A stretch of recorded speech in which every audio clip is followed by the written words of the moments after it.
Hola y bienvenidos. Mi nombre es Florencia Zuloaga y es muy grato para mí tener hoy la posibilidad de presentar para el 7º Encuentro de Pianistas Costa Rica 2022. El título de mi presentación es La Sonata para Piano de Celia Torrá, un abordaje interpretativo. En esta presentación vamos a hacer un recorrido biográfico sobre la vida y obra de la compositora Celia Torrá, continuando con un análisis pormenorizado de cada uno de los 3 movimientos de su sonata para piano, tanto en lo estilístico como en lo formal. Para concluir, vamos a escuchar la interpretación completa de la obra al piano. Espero que lo disfruten y si les parece vamos a empezar con la reseña biográfica. La compositora argentina Celia Torrá nació en el año 1884 en la ciudad de Concepción del Uruguay, Entre Ríos, Argentina, de una familia con ascendencia catalana. Celia Torrá comenzó sus estudios musicales en Entre Ríos para luego continuarlos en Buenos Aires. En Buenos Aires sus maestros incluyeron al compositor Alberto Williams. Ella realizó 2 importantes viajes de perfeccionamiento musical en Europa. El primero fue entre los años 1909 a 1919. Estuvo primero en Bélgica, estudiando con el compositor César Thompson y también con el compositor y violinista Jenő Hubay. Continuó también en Hungría y durante este viaje estalló la Primera Guerra Mundial y la situación la obligó a permanecer en Europa por varios años más de lo planeado. Durante este tiempo se estableció en Francia, ofreciendo conciertos a beneficio para la Cruz Roja. Regresa a Argentina e inmediatamente el gobierno de Entre Ríos le da una beca de perfeccionamiento para continuar estudios nuevamente en Europa. Y en este caso, para su segundo viaje, ella va a París entre los años 1919 y 1921 para estudiar composición en la afamada Schola Cantorum con Paul Leflemme y Vincent Dandy. Al regresar definitivamente a Argentina, Celia realizó tours de conciertos como violinista en el norte y noroeste del país durante varios años. Posteriormente se desempeñó como docente, directora de coros y orquesta y continuó profundizando la composición. Durante este periodo, luego de su retorno a Argentina, la labor multifacética de Celia fue muy importante. Ella cumplió una labor fundando coros y asociaciones corales y orquestales, por ejemplo, la Asociación Coral Argentina en 1930. Los estudios de composición que ella continuó haciendo en Argentina fueron con el maestro Athos Palma. En relación a su obra, sabemos que su sonata para piano fue escrita en el año 1933. Fue frecuentemente interpretada por la pianista Olga Galperín en Radio Nacional durante la década de 1970. Sabemos también que posteriormente Galperín grabaría la obra completa para una colección discográfica que recopiló el Fondo Nacional de las Artes en 1999. De esta grabación integral se publicó el primer movimiento. Celia Torrá también compuso música para escuelas, música de cámara, canciones de cámara, obras para violín, piano solo, piano a 4 manos y piano a 6 manos. También se destacan 2 obras sinfónicas, la Rapsodia Entrerriana de 1931 y la Suite Incaica de 1937. En ambas ocasiones el estreno contó con Celia a cargo de la dirección orquestal. Un dato muy interesante es que Celia Torrá fue la primera artista femenina profesional en dirigir una orquesta en la famosa sala de ópera y de música académica en Buenos Aires, el Teatro Colón. Y esto fue en ocasión del estreno de su Suite Incaica en el año 1949. Antes de seguir profundizando en la música de Celia Torrá, vamos a tomar un pequeño desvío. Vamos a estudiar una obra para cámara del compositor Alberto Williams, sus canciones incaicas opus 45, y nos vamos a detener en el número 1 llamado Quena. ¿Y por qué hago esto? Si recuerdan, como mencioné, Celia había estudiado con Alberto Williams y indudablemente ella estaba familiarizada con el estilo nacionalista de finales del siglo XIX a principios del siglo XX. Hay un artículo muy interesante de la musicóloga Melanie Plesch, donde ella argumenta cómo podemos utilizar la teoría tópica para entender mucha de la dialéctica del nacionalismo en Argentina durante este periodo. Dentro de los distintos conceptos que Melanie Plesch presenta está el de la flauta noroéstica. Ahora, para hacer un poco de memoria, la teoría tópica, como sabemos, de Leonard Ratner y Kofi Agawu, aplica dialéctica a la música. Mediante la teoría tópica estudiamos cómo células o motivos musicales vienen a tomar un nuevo significado representando un contenido extramusical. Los topoi son lugares comunes. Por ejemplo, en una obra sinfónica escuchamos quintas ascendentes tocadas por cornos. Esto muchas veces representa música de casa. Por ejemplo, escuchamos ritmos percusivos que imitan a cimbales en una obra para piano solo, que muchas veces significa marchas turcas. O por ejemplo también una nota de pedal en 6 octavos, representando lo pastoral. En fin, lo importante aquí es que Melanie Plesch argumenta cómo en la construcción de esta retórica del nacionalismo en Argentina, los compositores de lo que fue la generación del 80 utilizaban recursos musicales específicos para significar lo extramusical. Y esto podemos estudiarlo a través de los topoi. En el caso de la flauta noroéstica, ella delinea varios elementos constitutivos de este topo, que es, por ejemplo, la escala pentatónica, los intervalos de quintas expuestas y también el uso de mordentes, bordaduras y apoyaturas, todos imitando el sonido de la quena, el de la flauta noroéstica. Por ejemplo, vamos a notar cómo esta escala pentatónica aparece muy claramente en la introducción de 4 compases de esta canción incaica número 1. Y vamos a notar también cómo esta introducción toma un carácter casi declamatorio, como improvisatorio, para luego dar comienzo, sí, a la primera estrofa. Vamos a notar los intervalos de quintas expuestas, tanto en la melodía que está cantando la solista, como en el caso también del acompañamiento del piano. Por último, el uso de bordaduras, mordentes, apoyaturas son muy notorios y otra vez vienen a significar el sonido o la ejecución de la quena o la flauta noroéstica. Una cosa que me llamó mucho la atención también fue notar cómo, luego de esta introducción de 4 compases, cuando comienza la estrofa, podemos dividir la estrofa en 2 secciones claras. Una primera sección diatónica y una segunda mitad cromática. Todo esto, recordémoslo, porque lo vamos a ver muy similar más adelante en la sonata de Celia Torrá. Bien, ahora vamos a continuar ya de lleno metiéndonos en lo que es el análisis de la sonata para piano de Celia Torrá. En lo que es la recepción musical de esta sonata, sabemos que fue elogiada por compositores contemporáneos, como el caso de García Morillo, quien habló muy bien en cuanto al virtuosismo, al uso de la forma cíclica y la cantabilidad en esta sonata. El manuscrito permaneció inédito por más de 80 años y recién en el año 2017 podemos contar con una edición crítica compilada por Romina de Silio y perteneciente a un grupo de trabajo e investigación dirigido por Silvina Mansilla en el Departamento de Música, el DAMUS, de la Universidad Nacional de Arte en Argentina. En lo que es la estructura de la sonata, sabemos que son 3 movimientos. El primer movimiento escrito alrededor de la forma sonata allegro. El segundo movimiento escrito alrededor de la forma tema con variaciones. Y el tercer movimiento como rondó sonata. 3 formas muy típicas para cada uno de estos 3 movimientos. Y también quiero destacar una vez más el uso de la forma cíclica.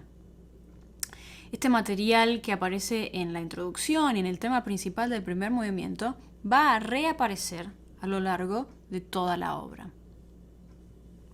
Retomando este concepto de la teoría tópica y principalmente del topo de la flauta noroéstica, los invito a estudiar un poco detalladamente la primer carilla de este primer movimiento en cuanto a los tres elementos claves de este topos de la flauta noroéstica, como son la escala pentatónica, los intervalos de quintas expuestas y los mordentes, bordaduras y apoyaturas, todos imitando a la quena, la flauta noroéstica. Ahora, en lo que es el desarrollo temático, es importante destacar tres aspectos fundamentales: el intervalo de la quinta ascendente, las bordaduras y la escala pentatónica. Vamos a escuchar primero la introducción.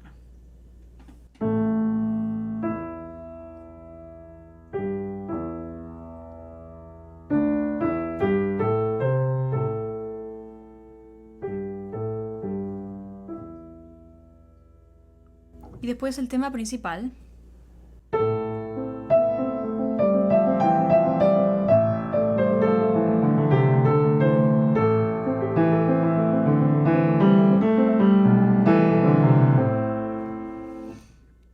En los dos materiales vemos principalmente el intervalo de la quinta ascendente,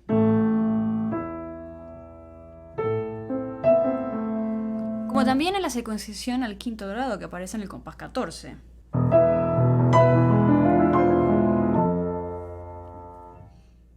Y lo que son las bordaduras aparecen enseguida en la introducción y en el tema principal. Y también aparecen en la secuenciación al quinto grado.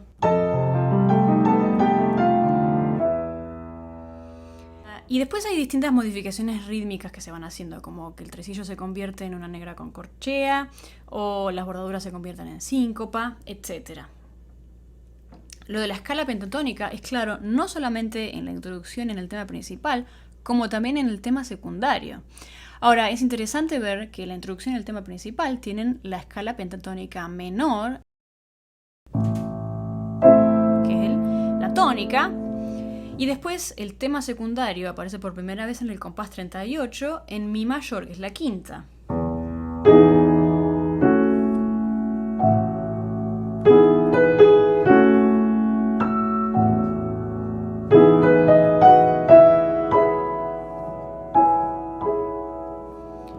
Exceptuando por una séptima que vemos ahí un poquito escondidita, ese tema secundario también está completamente en la pentatónica mayor de mi mayor en este caso.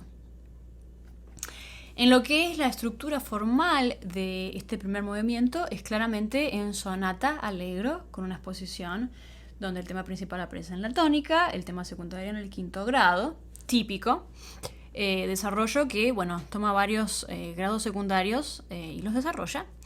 Y la recapitulación, en este caso, no es que los dos materiales, principal y secundario, vuelven en la tónica menor, que es la menor, sino que tenemos el tema principal en la menor y el tema secundario en la mayor.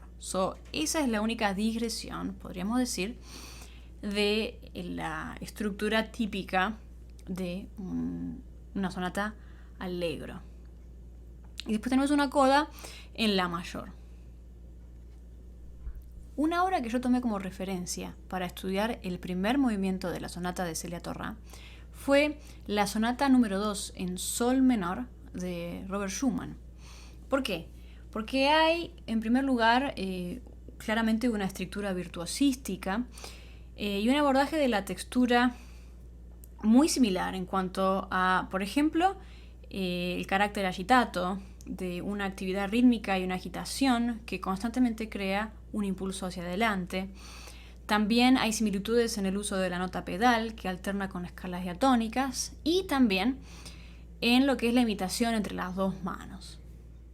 Es importante notar, y acá estamos observando la primera carilla del manuscrito de Celia, donde vemos que ella originalmente había notado grave para los primeros tres compases y alegreto para ya presentación del material principal. Ahora, cuando Olga Galperín estudió la obra, nosotros sabemos que la estudió con Celia y con consejos de Celia. Ella tiene marcados tiempos diferentes. De hecho, tenemos que en lugar de grave es andantino, con una negra a 66. y en lugar de allegretto tenemos moderato con una blanca igual 80.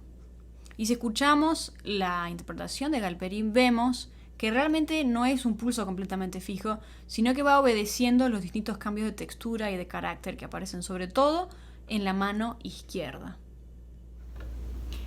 En lo que es el segundo movimiento de la sonata de Celia Torrá, como dijimos, la estructura es tema con variaciones y la melodía principal está tomada de una canción de cámara escrita también por Celia Torrá, cuyo nombre es Cantar de Arriero.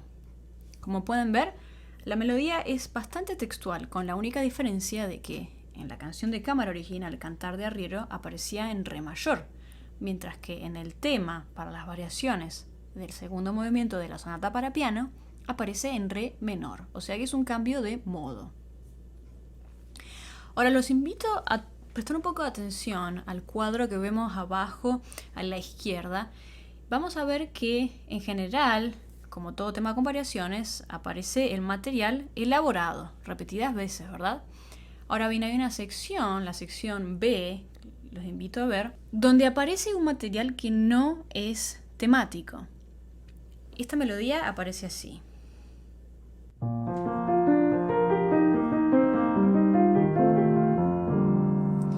Cuando aparece esto por primera vez y al oyente que lo encuentra desprevenido, parece como que es una cosa que aparece de la nada, que no tiene nada que ver con nada.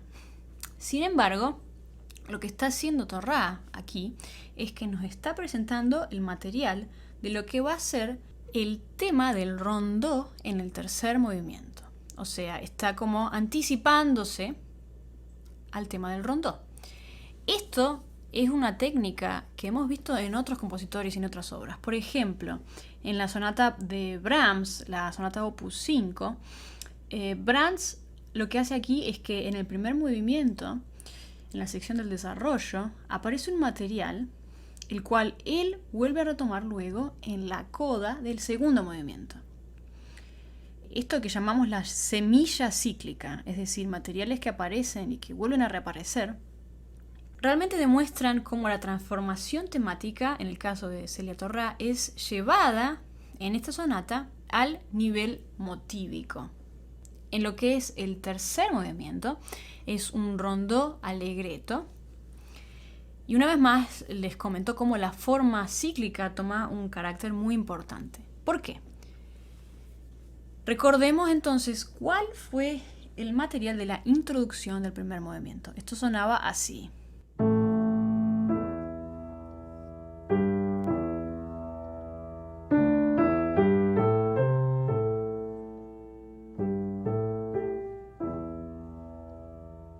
Y después, este es el tema del rondó en el tercer movimiento.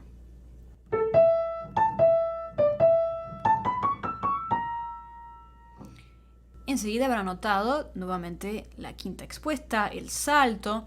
Es en su perfil melódico muy similar a la introducción en el primer movimiento. Entonces vemos cómo la transformación temática se da en este caso por un cambio completo de carácter. Yo entiendo que el primer movimiento tiene un carácter más solemne, más épico, más serio. Mientras que en el tercer movimiento es un carácter más juguetón, más alegre, como burbujeante. Es importante destacar, como en toda forma rondó, que siempre hay un material que reaparece y después hay episodios que aparecen en grados desarrollados. El tema siempre la tónica, los episodios en grados desarrollados. Aquí lo marqué como sección A, todo lo que es A es el tema, y lo que es B y C son los episodios. Los materiales del tema más el episodio B aparecen sintetizados en el compás 123. Después vemos cómo el tema principal del primer movimiento reaparece textual en los compases 129 y entre los compases 164 a 175. Y por último hay una síntesis del tema principal del rondó con el episodio C en el compás 225.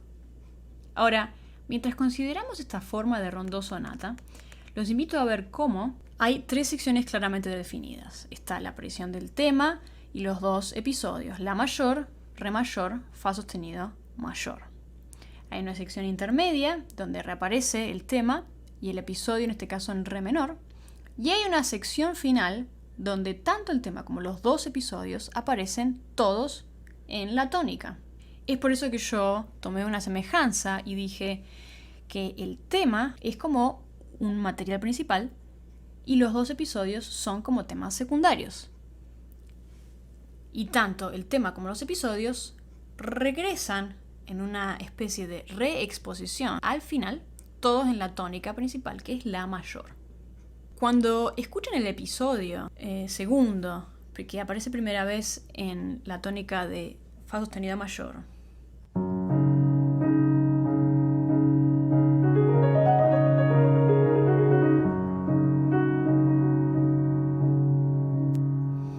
hay muchas características de este episodio que me recuerdan a un número de las estampas de Claude Debussy, particularmente las pagodas. Y esta similitud se da al uso de la textura y del ritmo por Celia Torrá. En estampas de Claude Debussy tenemos un bajo como nota pedal, tenemos intervalos huecos y después tenemos en una capa intermedia, digamos, la síncopa y en una capa superior el uso de la escala pentatónica. Todas estas son similitudes que yo encuentro entre pagodas de la suite estampas de Debussy y el segundo episodio del rondó, tercer movimiento, de la sonata para piano de Celia Torrá. Muy bien, completado ya el estudio formal y estilístico de esta sonata para piano de Celia Torrá, los invito a escuchar la interpretación al piano. Desde ya muchas gracias por participar hoy.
Chao.